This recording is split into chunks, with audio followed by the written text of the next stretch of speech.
نحمده ونستعينه ونستغفره ونعوذ بالله من شرور أنفسنا ومن سيئات أعمالنا من يهده الله فلا مضل له ومن يضلله فلا هادي له أشهد أن لا إله إلا الله وحده لا شريك له وأشهد أن محمدا عبده ورسوله صلى الله عليه وسلم وعلى آله وصحبه ومن تبعهم بإحسان إلى يوم الدين أما بعد.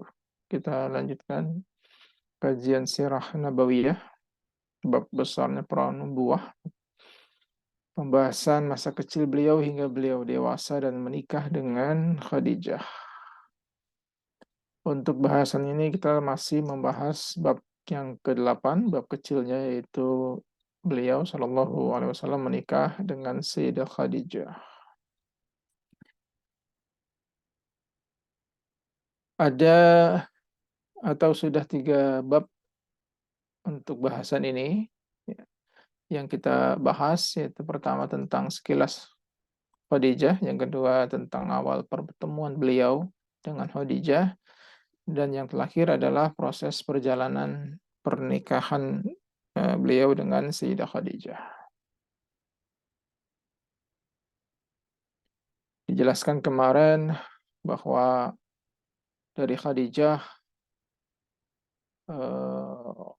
beliau memiliki 6 orang anak, ya.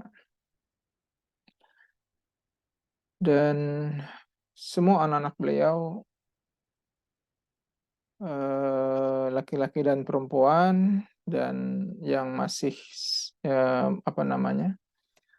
yang mewarisi keturunan beliau sampai sekarang adalah dari 6 anak itu, yaitu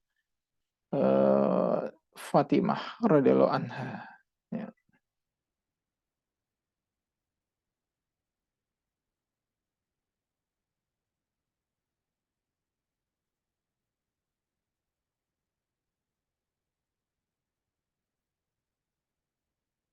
Baik, kita lanjutkan.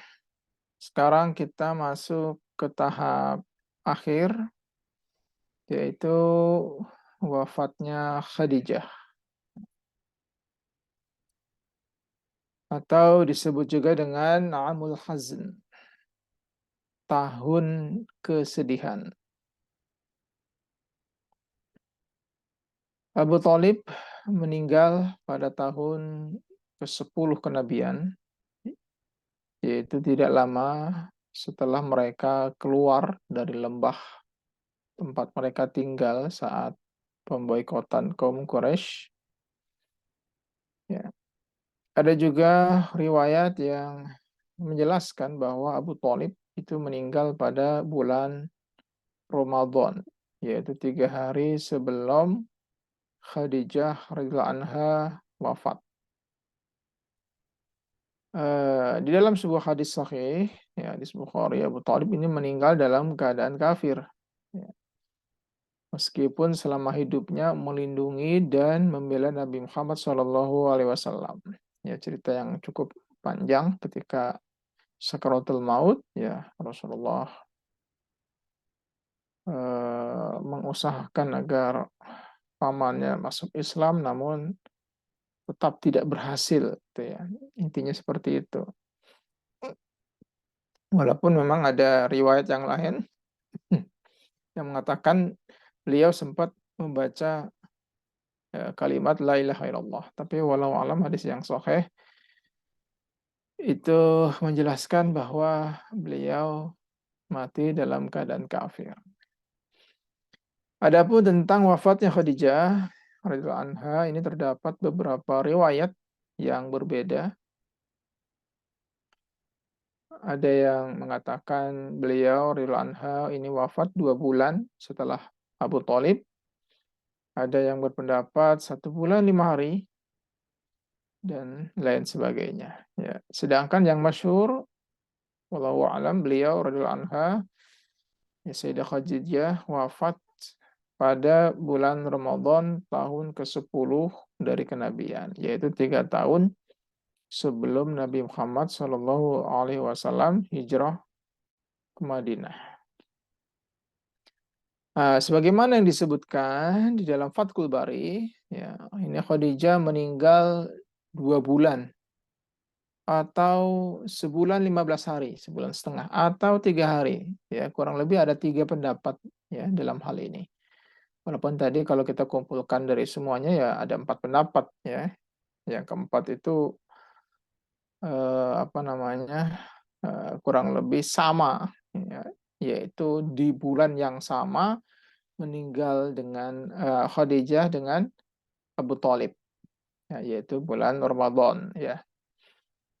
Setelah meninggalnya Abu Thalib ya, pada tahun meninggalnya Abu Thalib yaitu di bulan Ramadan, ini Khadijah juga maaf, di bulan yang sama, di tahun yang sama Khadijah juga meninggal dunia. Namun Khadijah yang masyhur meninggalnya yaitu di bulan Ramadan tahun ke-10 dari kenabian. Ini yang masyhur ya.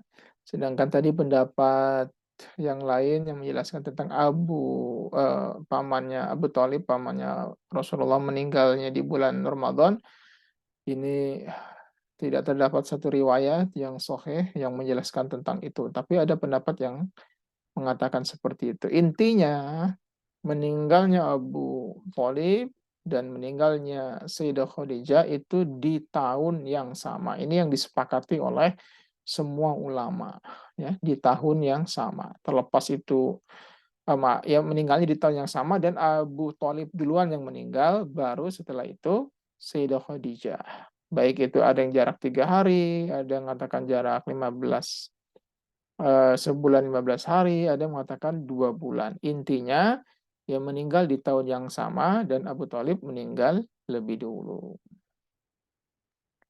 Sebagaimana diriwayatkan oleh Al-Waqidi, ya Khadijah meninggal dunia dalam usia 65 tahun. Nah, inilah pendapat yang paling masyhur. Ya, Khadijah meninggal dunia 3 tahun sebelum Nabi hijrah ke Madinah. Dan meninggalnya sebelum peristiwa Isra Mi'raj. Ya, Khadijah meninggal dunia ketika Nabi Shallallahu Alaihi Wasallam berusia 50 tahun. Nah, meninggalnya Khadijah ini dekat dengan meninggalnya pamannya Nabi Abu Thalib. Walaupun tadi ada juga riwayat yang mengatakan di bulan yang sama, berarti ya sangat dekat ya. Sehingga membawa kesedihan yang besar bagi Rasulullah Shallallahu Alaihi Wasallam. Maka tahun ini pun disebut dengan Amul Hazn, tahun kesedihan. Nah, jarak antara wafatnya Abu Thalib dan Khadijah radhiyallahu anha ini sangat pendek, yaitu kurang dari 1 tahun. Ya, paling lama dari 2 bulan, ya, tengah-tengah 1 bulan setengah, yang paling cepat adalah 3 hari jaraknya. Ya, ini berarti Nabi Shallallahu Alaihi Wasallam ditimpa musibah secara beruntun. Nah, ketika Khadijah radhiyallahu anha dan Abu Thalib wafat, ini orang-orang kafir Quraisy ya merasa senang ya, melihat Nabi Muhammad SAW bersedih. Ya, mereka semakin berani untuk menyakiti Rasulullah ya Shallallahu Alaihi Wasallam, bahkan melakukan cara-cara yang sebelumnya tidak pernah dilakukan selama Abu Thalib masih hidup.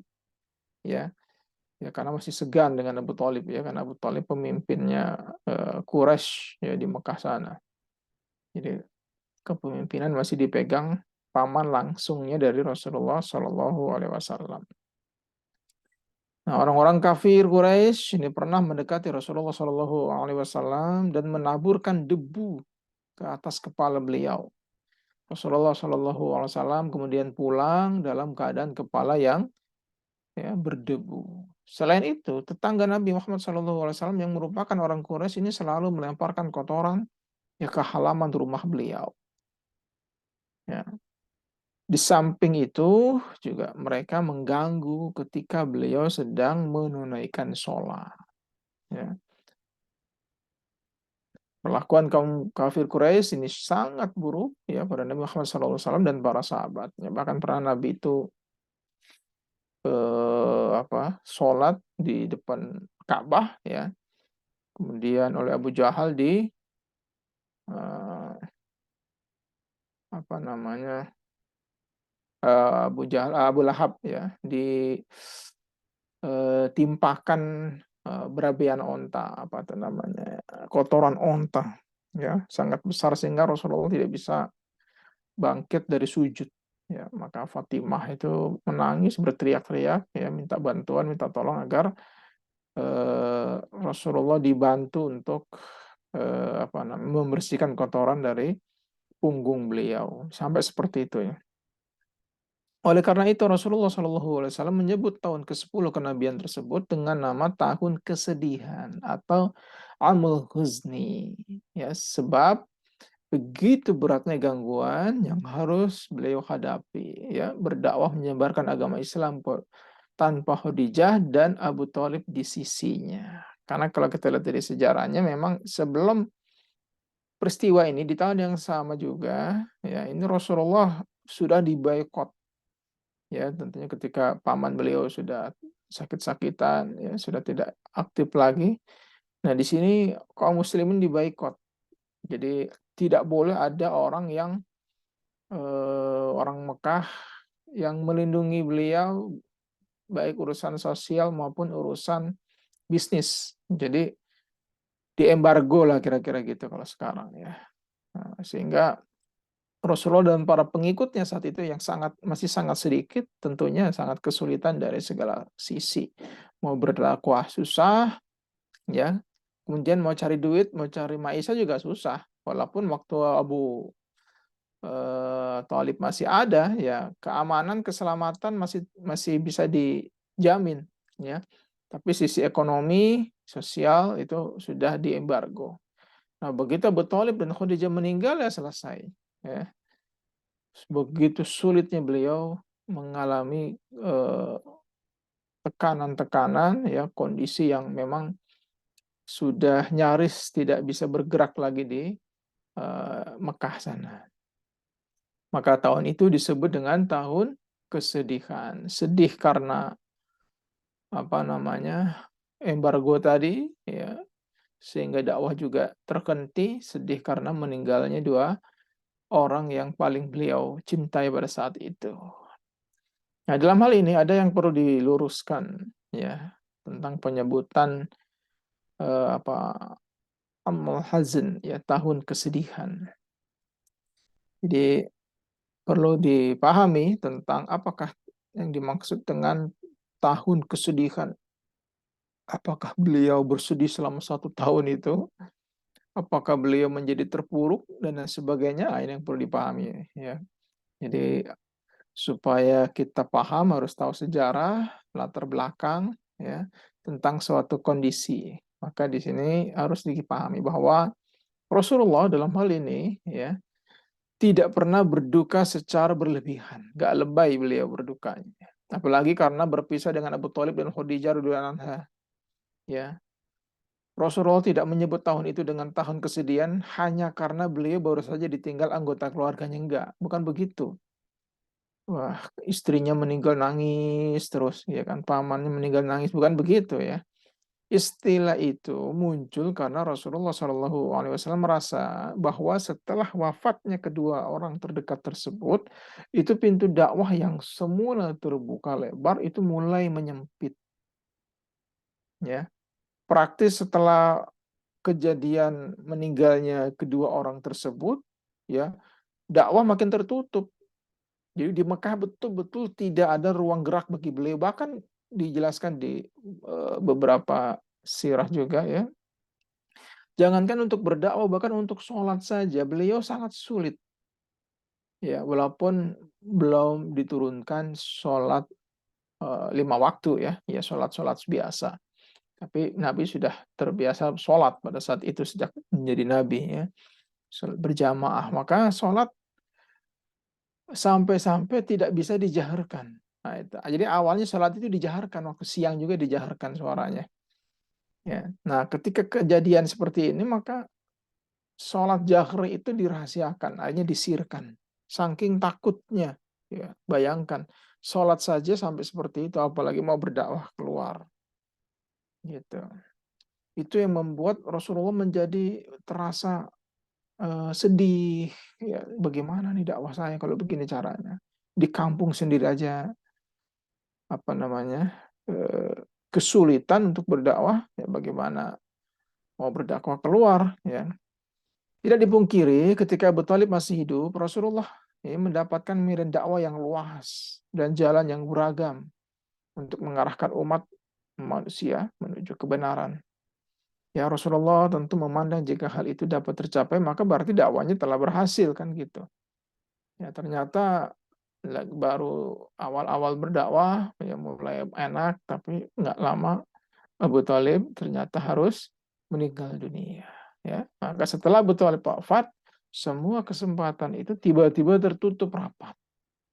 Apapun upaya yang beliau lakukan, selalu saja ada musuh yang menyerang. Kemanapun Rasulullah pergi, ya semua jalan-jalan seakan-akan tertutup baginya. Ya, maka turun surat Tabat ya da abi lahabi ya watab. Nah, itu kan. Mau jalan aja Rasulullah ya jalanannya sudah dipenuhi duri gitu. Jadi betul-betul nggak bisa kemana-mana. Bayangkan ya kalau kita saudara-saudara kita di Palestina merasakan itu kan mau pergi kemana semuanya dibom semua, sana dibom sini dibom, rumah sakit aja dibom. Coba itu seperti yang Rasulullah SAW merasakan pada saat itu. Tidak memiliki kekuatan, tidak memiliki kemampuan. Ya, semua itu tentu menorehkan kesedihan yang mendalam di hati Rasulullah. Sebab beliau tidak lagi dapat menjalankan perintah Allah dengan baik. Itulah yang mendorong Rasulullah SAW menyebut tahun ke-10 kenabian itu dengan sebutan Amul Hazn, tahun kesedihan. Karena demikian beratnya gangguan yang harus beliau hadapi dalam menempuh jalan dakwah. Ya. Bahkan di satu riwayat Rasulullah sampai harus terpaksa memindahkan sasaran dakwahnya ke Taif, ya tetangganya Mekah dengan harapan kalau Taif menerima dakwah beliau, maka beliau dan para sahabat bisa mendapatkan suaka dari Taif, ya mendapatkan suaka dari Taif bisa artinya Taif kan nggak jauh-jauh gitu loh dari Mekah, ibaratnya kalau orang Jakarta ya ke Bandung gitu aja kan. Nah, jadi nggak sampai kejauhan, ya masih dekat atau mungkin ke Bogor lah. Nah, tapi ternyata Taif pun tidak menerima beliau. Nah, makanya begitu beratnya tahun ke-10 kenabian tadi. Perlu diketahui ya, kesedihan terbesar Rasulullah SAW adalah ketika manusia menolak beriman kepada kebenaran yang beliau bawa. Sedih sekali rasanya. Ya. Perasaan ini muncul berulang-ulang, berkali-kali ya, pada diri Rasulullah SAW yang sangat mendamba umatnya mengikuti jalan kebenaran. Karena Rasulullah sangat senang ya ketika umat beliau mendominasi ya masuk surga dibanding dengan umat-umat Rasul yang lain. Namun ternyata dakwah tidak sesederhana itu. Dakwah tidak semudah itu. Dari sini kita bisa mengambil kesimpulan bahwa dakwah itu bukan hanya bermodalkan memiliki ilmu yang cukup, memiliki keberanian yang cukup. Tidak cukup dengan itu. Rasulullah berilmu, Rasulullah berani, ya. Tapi didukung juga dengan faktor-faktor yang lain, termasuk faktor kondusifnya perpolitikan. Nah, itu penting. Jadi kalau politik tidak kondusif, nggak bisa kita berdakwah. Nah, itulah nanti yang beliau pelajari, ya bagaimana Islam bisa bangkit. Ya, jadi ketika Islam itu belum memiliki kemampuan yang cukup, maka jangan memaksakan diri. Walaupun yakin ini benar, tapi dengan memaksakan diri justru malah muncul korban yang banyak. Gitu kan? Maka Rasulullah begitu sabarnya sampai sudah mentok, ya seperti yang saya katakan, Mekah sudah tidak bisa bergerak, bahkan jalan saja sudah susah. Beliau mencoba untuk bergeser sedikit ke Taif, ternyata Taif juga tidak bisa, barulah nanti eh, turun perintah hijrah ke Madinah, ya, ke Yasrib, gitu ya. Setelah betul-betul tidak ada jalan ya untuk berdakwah di Mekah dan di sekitarnya. Nah, kemudian yang kedua yang bisa kita ambil dari pelajaran ini bahwa Rasulullah mengatakan bahwa tahun ke-10 kenabian adalah tahun kesedihan, Amul Hazan, bukan beliau itu sedih ya karena apa namanya bukan sedih yang berlebihan ya karena ditinggal oleh keluarganya, bukan sedih karena dakwah tidak bisa berjalan lagi. Nah, jadi itu yang perlu diluruskan. Amul Hazan ini terkenal sekali ya, peristiwa yang sangat memukul kondisi beliau karena kalau kita lihat dari sejarah ada 3 fase yang beliau rasakan sangat berat. Yang pertama fase boikot dari orang-orang kafir, ya, yang diboikot adalah ekonomi dan sosial. Ya, jadi ekonomi beliau tidak dan sahabat-sahabatnya tidak bisa lagi mencari maisha, tidak bisa berdagang. Dari sisi sosial beliau sudah dihalangi dakwahnya. Kemudian yang kedua meninggalnya Abu Thalib dan disusul yang ketiga meninggalnya Khadijah. Jadi semua kekuatan yang beliau miliki praktis sudah hilang, ya, sudah nggak ada ya, jalan kekuatan untuk melanjutkan dakwah. Bahkan beliau sudah alternatif pindah ke Taif pun ternyata Taif masih tidak mau juga. Bahkan di Taif beliau dilempari batu sampai kakinya berdarah. Ya, sampai seperti itu. Dan Ibnu Abbas ya mendampingi ada yang mengatakan Ibnu Abbas, yang mengatakan Bilal ya, walau alam saya lupa lagi. Ikut dilempari batu.